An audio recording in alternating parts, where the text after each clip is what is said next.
Welcome to the Salmon Runs YouTube. Enjoy the video. In this video, I will explain how to make yummy kimchi.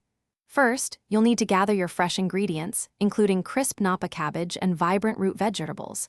Next, we'll create a rich, spicy paste that gives kimchi its signature flavor.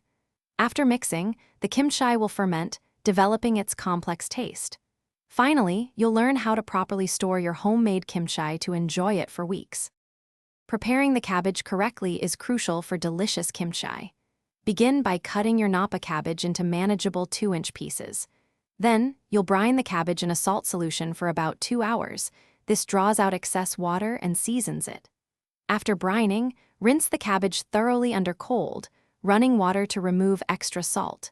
Finally, ensure the cabbage is completely drained before moving to the next step.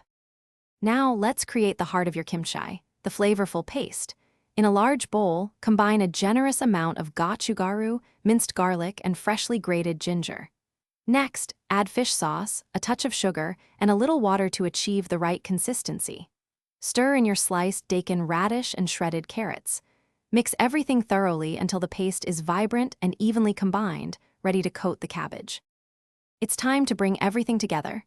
Using gloves, thoroughly coat every piece of cabbage with your prepared kimchi paste.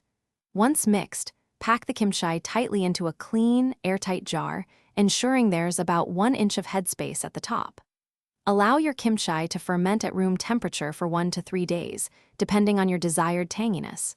After fermentation, transfer it to the refrigerator to slow the process. Thanks for watching. Consider subscribing if we helped you.